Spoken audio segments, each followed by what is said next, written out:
하나님의 말씀 요한계시록 22장 18절부터 21절에 있는 말씀을 보겠습니다. 요한계시록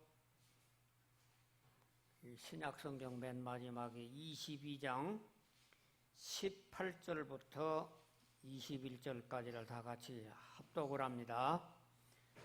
내가 이 두루마리의 예언의 말씀을 듣는 모든 사람에게 증언하노니 만일 누구든지 이것들 외에 더하면 하나님이 이 두루마리에 기록된 재앙들을 그에게 더하실 것이요 만일 누구든지 이 두루마리의 예언의 말씀에서 제하여 버리면 하나님이 이 두루마리에 기록된 생명나무와 및 거룩한 성의 참여함을 제하여 버리시리라.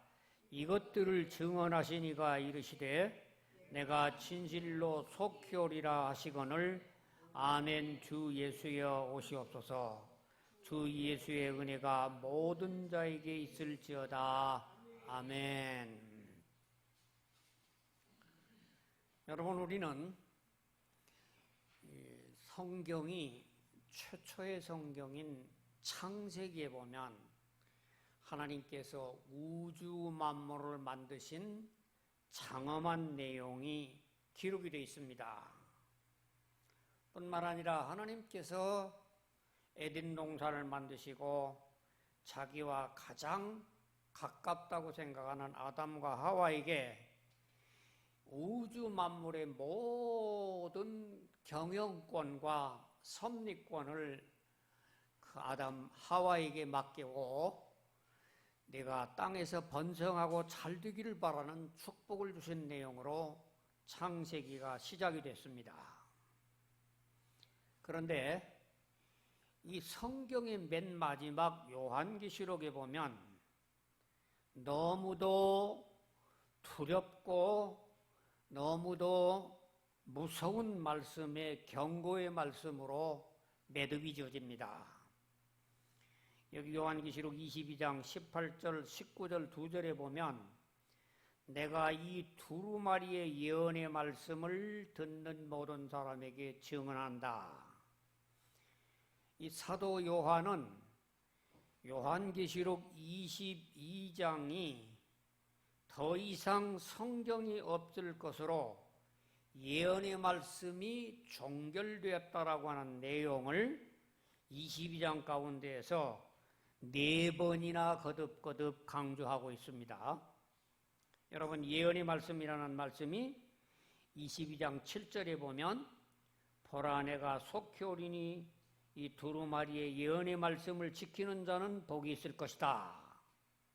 또 10절에도 또 내게 말하되 이 두루마리의 예언의 말씀을 인봉하지 말라. 때가 가까우니라.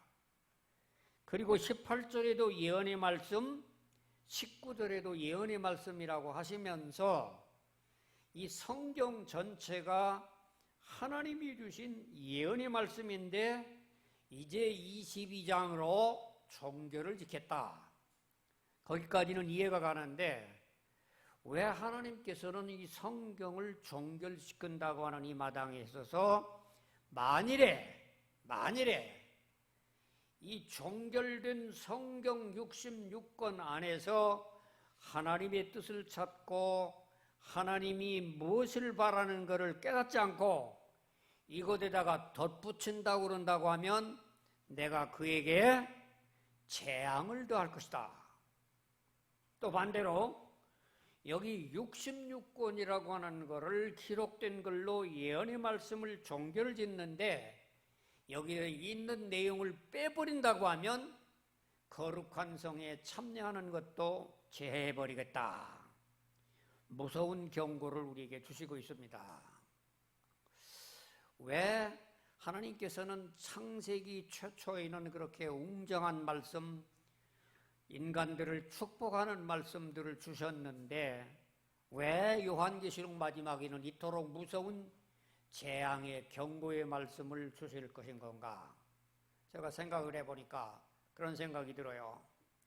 하나님께서는 우주 만물을 만드시고 당신의 성품을 담은 인간을 창조하셔서 하나님께서는 가장 밀접한 인간과의 아름다운 관계를 맺고 싶어졌어요. 그래서 하나님께서는 최상의 인간을 만들어 놓고 이 우주 만물을 네가 다 마음대로 관리를 해라. 뭐이든지 부족함이 없이 다 마음대로 관리를 해라. 단 한 가지 조건이 있다. 그 한 가지 조건은 선악과만은 따먹지 말아라. 네가 이 선악과를 따먹는 날에는 정령 죽을 것이다. 이 확실하게 경고를 주었는데도 그 인간이 하나님의 경고를 듣고 하나님을 배반함으로 말미암아 하나님과 인간 관계가 깨져버립니다. 이때 하나님께서는 우주 만물을 만드신 이 물질이라고 하는 것은 정확하게 돌아가지만 당신의 속성대로 만들으셨던 인간이라고 하는 것은 전혀 우주 만물과는 별개의 인간이라고 하는 것을 체험을 하십니다. 아, 내가 기대를 걸고 이 사람에게 기대를 걸고 많은 걸 신뢰를 했지만 인간이라고 하는 것은 역시 인간에 불과하구나. 그래서 허탈한 마음으로 인간을 향해 크게 실망하신 하나님께서는 마지막 요한계시록을 기록하고 난 다음에 너무도 가슴 아픈 쓰라린 실패를 경험삼아 아시는 하나님은 뻔히 아시면서도 이 인간들에게 절대로 성경을 보태지도 말고 빼지도 말고 요것만을 간직을 해라. 이렇게 경고를 주신 것이 아닐까. 뿐만 아니라 하나님께서는 이렇게 경고를 주셨음에도 불구하고 인간은 또다시 배반할 것을 아셨기 때문에 오늘 이런 말씀에 경고의 말씀을 주신 것이 아닌가 그렇게 깨달아집니다. 여러분, 저는 이런 깨달음을 통해서 제가 이제 요한계시록을 마지막으로 기록을 한 이 내용을 통해 가지고 저에게 깨달음이 있는데 하나님은 얼마나 속상하시고 얼마나 마음 아프시면 성경의 마지막으로 아름답게 장식시킬 수 있는 그 하나님이 이렇게 무서운 재앙을 경고하시는 말씀으로 마무리하셨을까? 아마도 하나님께서는 2000년 교회 역사 가운데에 이런 경고를 불구하고도 여전히 하나님께서는 또다시 하나님의 말씀을 배반할 것을 아셨던 게 아닐까? 저는 이런 생각을 추측을 해봅니다. 그래서 저는 오늘 이 시간에 하나님께서 2000년 교회 역사 가운데에서 성경 66권을 더 보탠 세력들은 누구고 또 2000년 교회 역사 가운데서 66권이 있는 내용을 빼버린 사람 누군가? 제가 여러분 역사학도로서 교회사라고 하는 책을 7권 주설했던 경험을 통해 가지고 2000년 역사 지금 사도들 이후부터 지금까지 이어오는 역사를 바라보면 하나님이 이렇게 경고를 했는데도 불구하고 이것을 더 보탠 사람들 또 이걸 빼버린 사람들이 분명하게 역사에 남아있는 것을 깨닫고 제가 그 사람들을 역사를 통해서 깨달았던 바를 여러분에게 한번 진술해 보려고 합니다. 먼저 여러분 33년부터 100년여간까지를 사도시대라고 얘기합니다. 이 사도들이 최초로 예수님 제자됐던 사도들이 100년여간까지 사는데 그 사도들 때에는 성경이 어떤 성경들이 있었는가? 어떤 성경이 있었어요? 사도들 때에는 그때는 이미 구약 성경 39권이 전송되고 있었어요. 그 다음에 또 뭐가 있었냐고 하면 가짜 성경이라고 하는 외경 14권이 전송되고 있었어요. 그런데 이렇게 구약의 39권과 또는 가짜 성경이라고 하는 외경 14권이 있는데 예수님이나 사도들이라고 하는 사람은 구약 성경 39권은 그대로 우리들에게 전수해 주시지만 가짜 성경 열리고는 거들떠보지를 않습니다. 그것이 신약 성경에 나타나고 있습니다. 이렇게 사도들이 33년부터 100년여간까지의 사도시대가 지나가고 난 다음에 100년부터 500년여간까지를 교부시대라고 합니다. 교부라고 하는 말은 교회의 아버지라고 하는 뜻으로서 교부시대인데, 이제 초대교회 사도들 다음에 후임자들 교부시대를 약 500년 동안 이제 이어가고 있는데, 이 500년 동안 이어가는 것 가운데서 두드러지게 수많은 신약 성경에 최종적으로 기록된 교회가 한 30-40교회가 되지만은 그 30-40교회들 중에서 5개 교회가 두드러지게 특징을 나타내는 것이 교부시대에 나타납니다. 그러면은 왜 많은 30-40교회들이 많이 있는 데 가운데서 굳이 5교회만 유명해진 이유가 뭐냐? 첫째, 교회 지도자의 문제입니다. 제가 미국에서 여기저기 순회를 해보면서 깨달아 봤는데, 어떤 교회들 가보면 어떤 목사님이 처음에 20대에 목사가 돼가지고 가서 50년 동안 교회를 개척을 해가지고 이 교회가 굉장히 부흥이 돼서 교인들이 3,000명까지로 늘어나니까 유치원 만들고 중고등학교 만들고 신학교 만들고 굉장하게 교회를 부흥시켰어요. 그런데 그 목사님이 나이가 들어가지고 가서 돌아가시니까 신학 박사 2개 했던 유명한 후임자 목사님을 초대를 했어요. 근데 이 양반이 성경에 있는 말씀을 아니라 신학에 있는 얘기만 신학적으로 멋적으로 얘기를 하면서 목사님 전임자가 세워놨던 교회를 5년이 안 돼가지고 가서 3,000명이 1,000명으로 떨어져 나갔어요. 그 목사님이 20년 만에 했는데 나중에는 3,000명이 500명도 안 남았어요. 그러니까 어떻게 하냐고 하면 전임자 목사님이 세웠던 신학교도 팔고 전임자 목사님이 세웠던 무슨 학교도 팔고 교회가 계속 쫄아들어가는데, 성도들은 안타까워서 왜 목사님은 그렇게 부흥시켰는데 당신은 못하느냐고 원망을 하지만, 이 목사님은 신학이라고 하는 그 철저한 아집에 맥혀가지고 가서 교회를 말아먹는 형태를 제가 목격을 했습니다. 여러분, 교회는 이 세상의 모든 목사가 다 똑같은 게 아니라 그 목회자가 하나님의 말씀을 어떻게 대하느냐에 따라서 부흥도 될 수도 있고 내려갈 수도 있어요.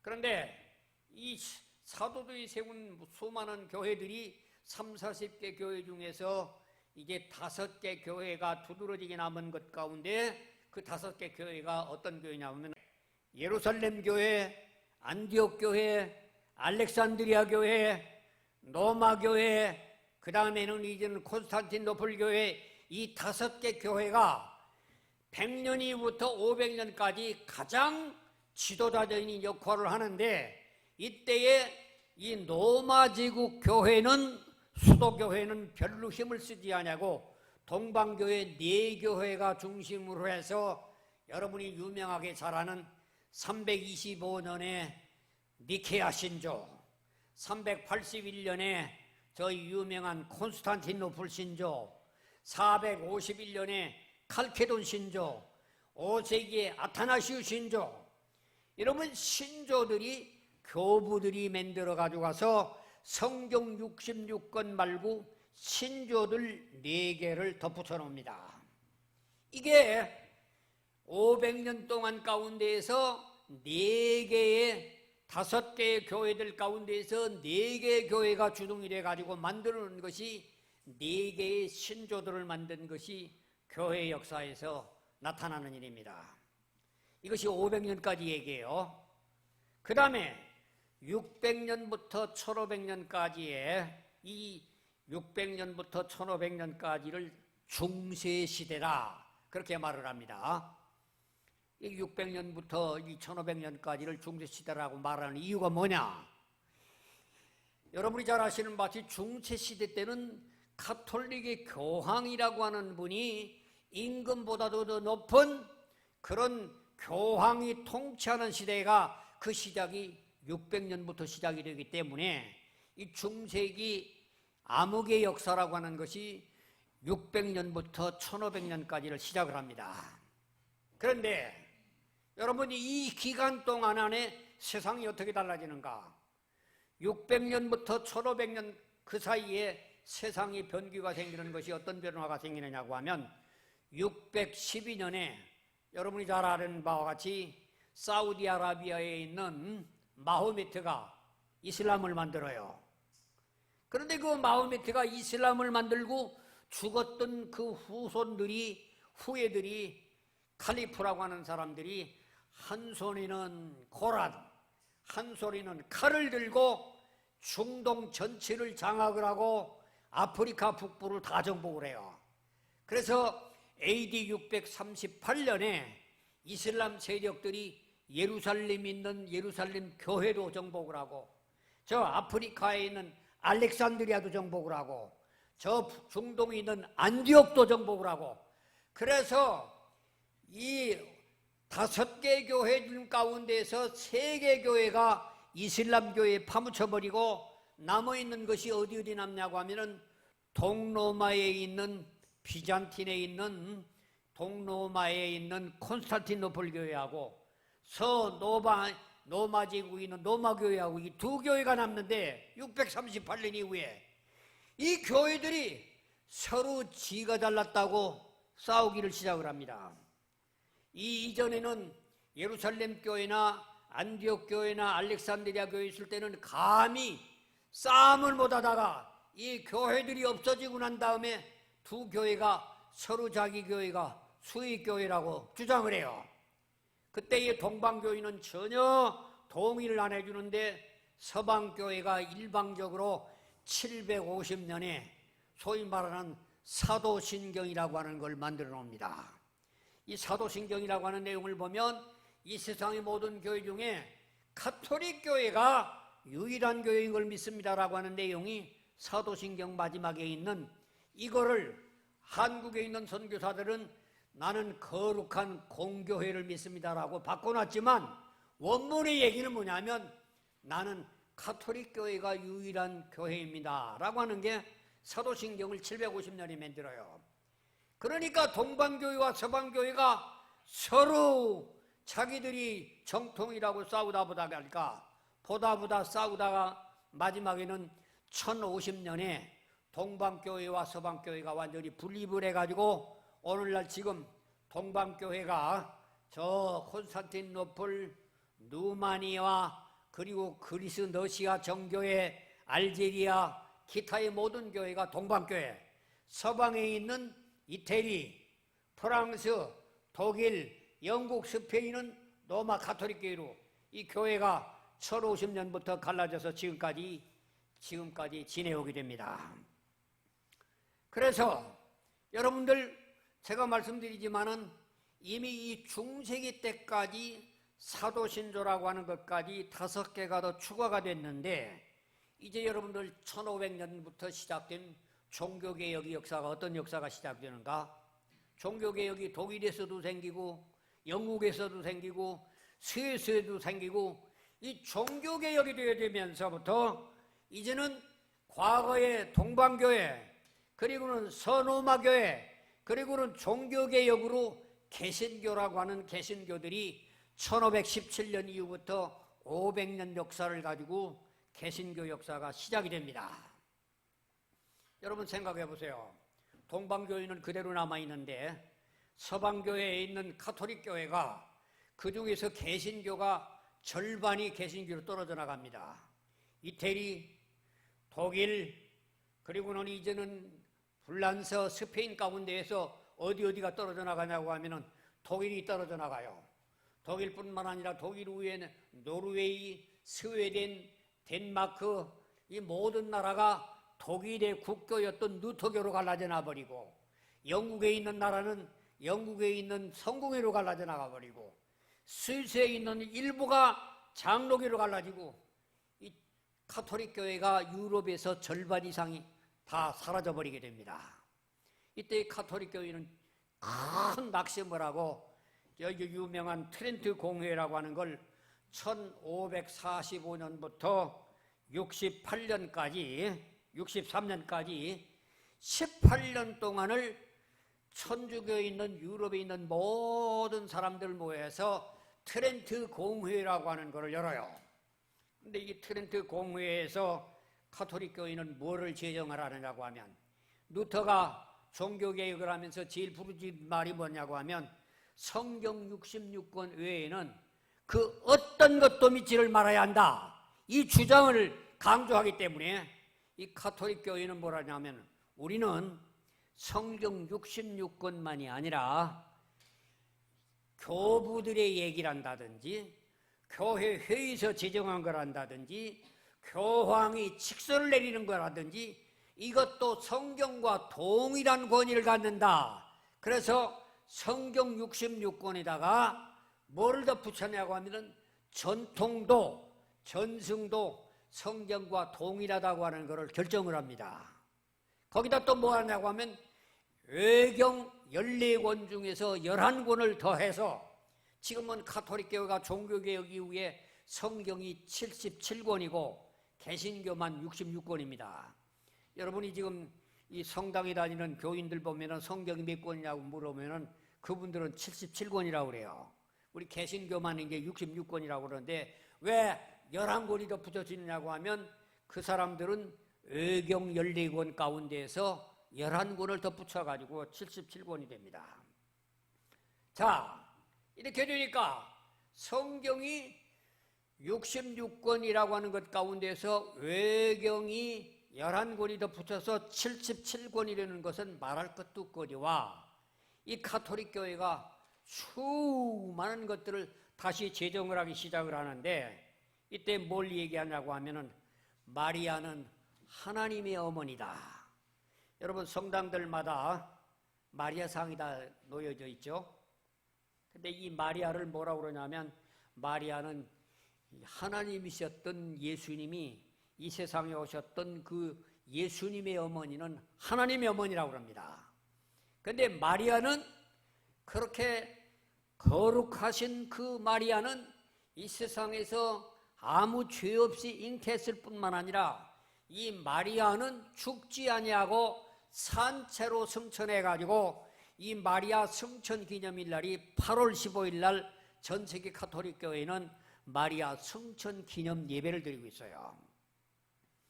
여러분이 참 놀라운 얘기지만은 마리아를 성당이란다든지 모든 곳곳마다다가 설치를 해놓고 마리아한테 마리아님이여 하고 기도를 하고 있는데, 이게 우상이라고 개신교가 공박을 하니까 이제 이 사람들은 뭐냐고 하면은 10계명 가운데 제2계명 가운데 우상을 만들고 절하지 말라는 말을 10계명에 있는 내용 가운데 싹 빼버렸어요. 그러면서 이 마리아 교리를 만들어서 지금까지 섬겨오고 있는 모습을 보게 됩니다. 뿐만 아니라 이 가톨릭 교회가 이때 덧붙이기를 시작을 해가지고 칠성사로 구원을 받는다고 합니다.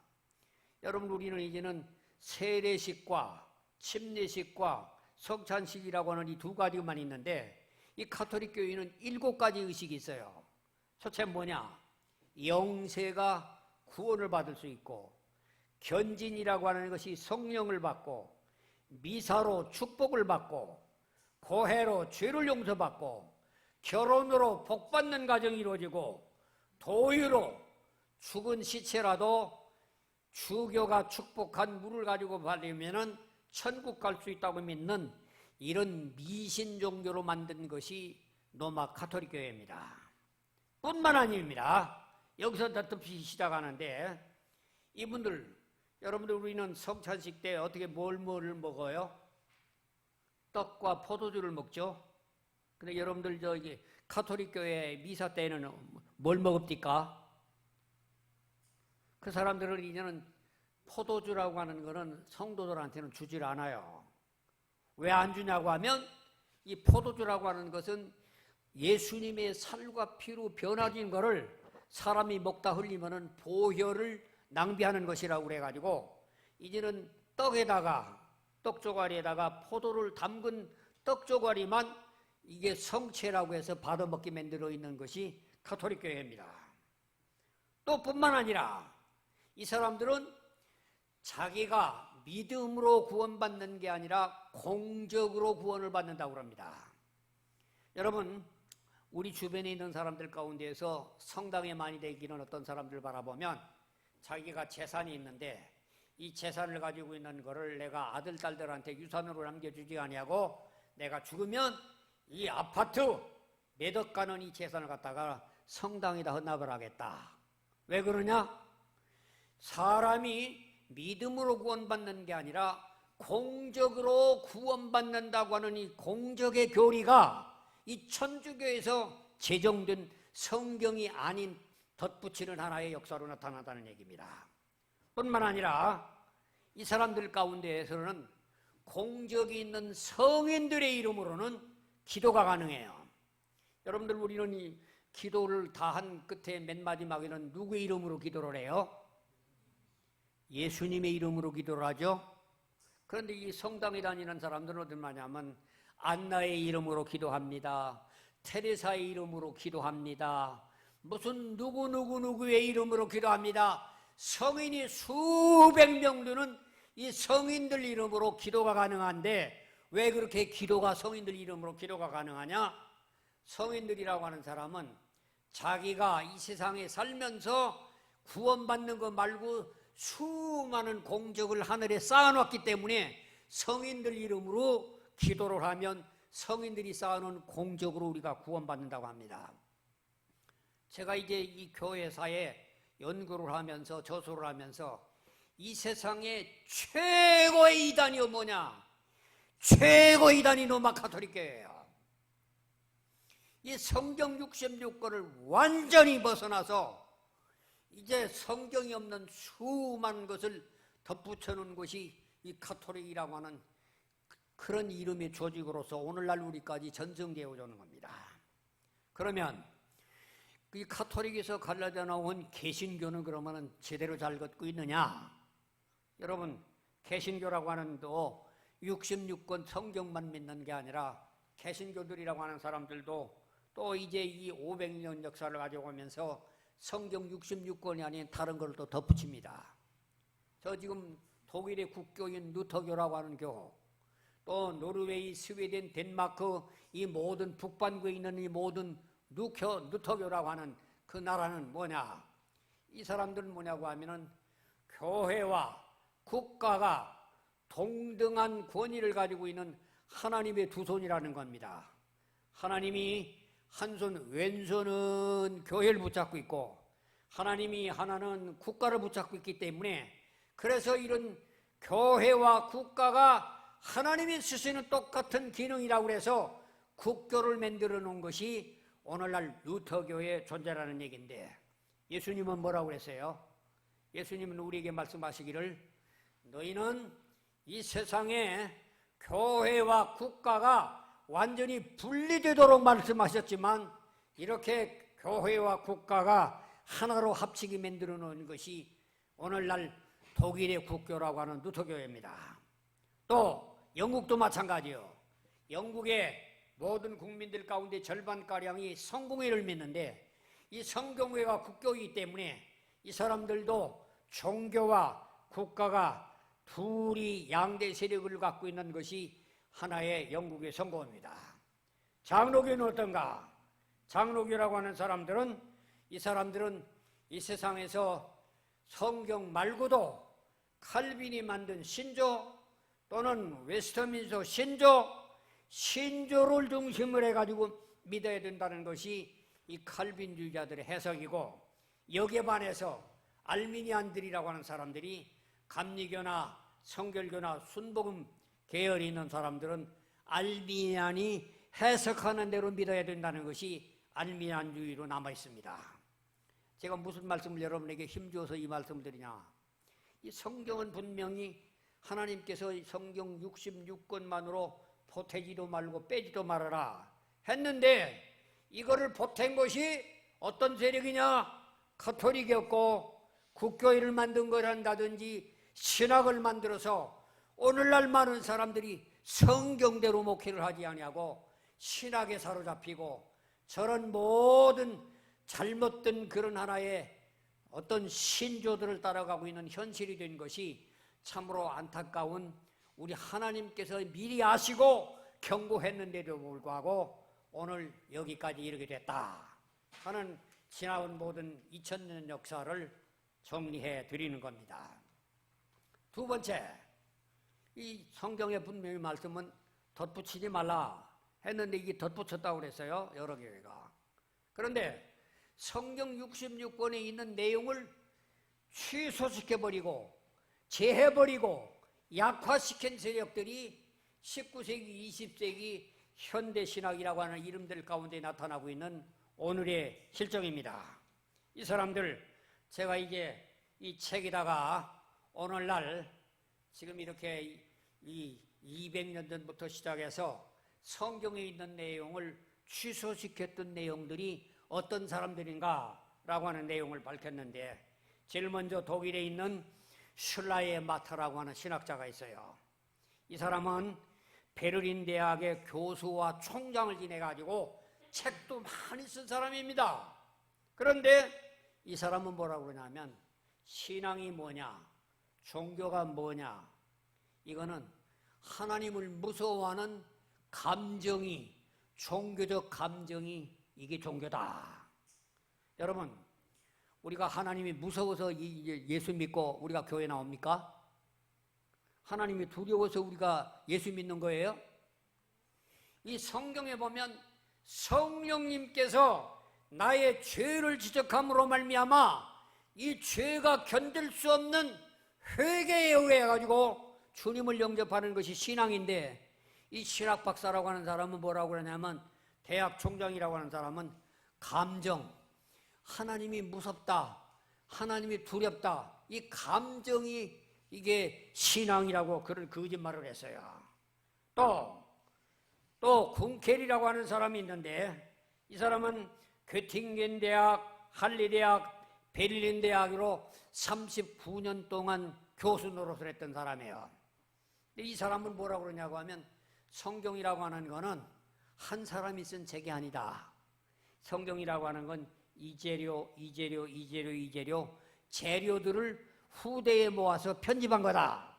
그래서 군켈이라는 사람이 유명한 모세오경이라고 하는 걸 제2문서, 이 제2라고 하는 것은 여호와라고 하는 이름 가운데 있는 제2문서는 아마도 한 9세기경에 있는 자료였고, 하나님 가운데 하나님의 이름을 엘로힘이라고 하는 이라고 하는 문서는 아마도 800년, 700년 격의 딴 문서였고, 또 신명기 문서, 이런 문서들이 따로 전승되어다가 오늘날 구약성경 5경이라고 하는 건 주전 5세기 때에 편찬을 해서 만들어 놓은 것이 구약성경이다. 이따위로 문서 편집서를 주장을 한 것이 군켈이라고 하는 저 유명한 독일의 학자였습니다.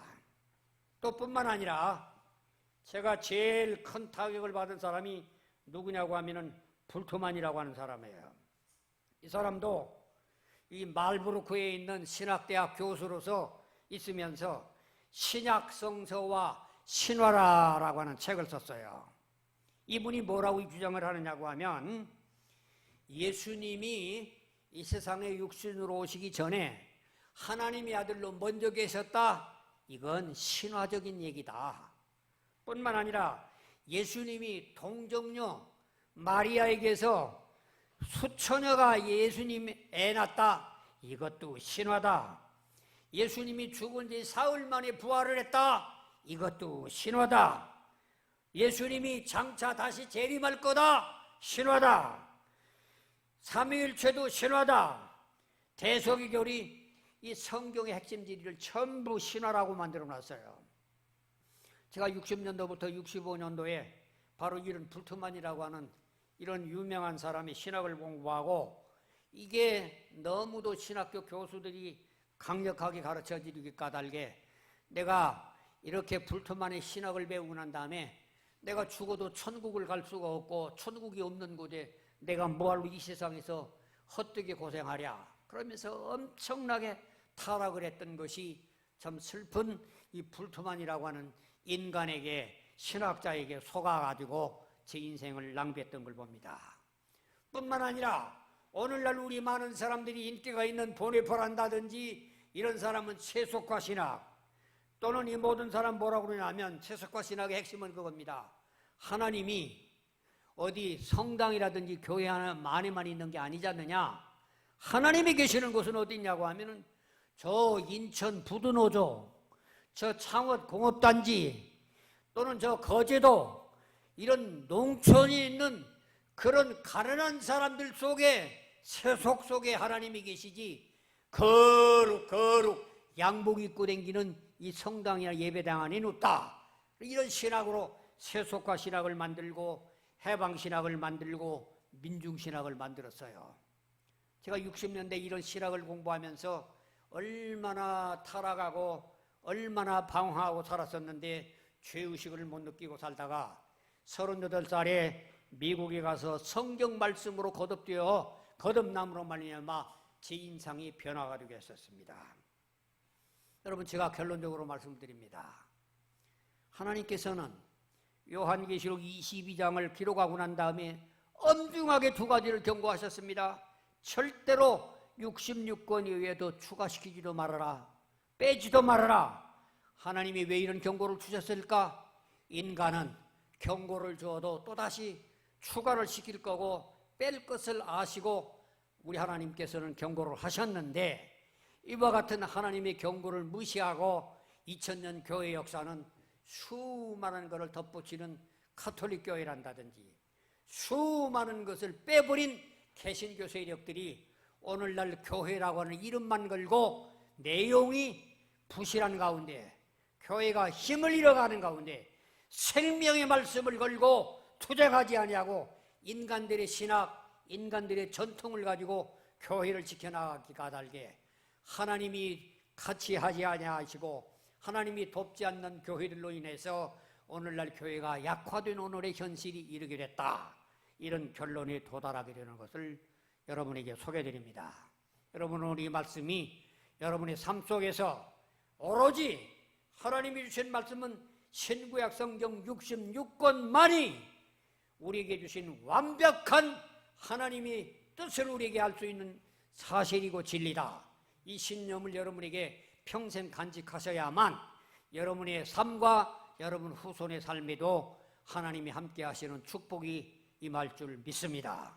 여러분, 이 말씀을 명심하시기를 주님의 이름으로 부탁을 드립니다. 아멘. 기도하겠습니다. 하나님의 크신 은혜를 감사드립니다. 하나님께서는 이 성경의 맨 마지막에 엄중한 경고를 주셨음에도 불구하고 2000년 교회 역사를 보면 하나님의 말씀 외에 수많은 것들을 덧붙인 세력들과 또 하나님의 말씀을 약화시킨 세력들이 오늘날 신학의 이름으로, 종교의 이름으로 건재하고 있는 현실을 우리는 목격하고 있습니다. 하나님, 왜 오늘날 이 교회가 힘을 잃고 있는가는 하나님 말씀대로 따르지 아니하고 인간들의 덧붙인 것들을 따르거나 인간들의 신학을 따름으로 말미암아 이 결과가 난 것을 오늘 깨닫고 다시금 오늘도 우리는 하나님의 말씀 앞에 신실하게 지켜나가는 참된 그리스도인으로서 하나님의 자녀로서 부끄럼 없이 살아갈 수 있도록 오늘 우리에게 깨달음과 확신을 허락하여 주시옵소서. 예수님의 이름으로 축복하며 기도하옵나이다. 아멘.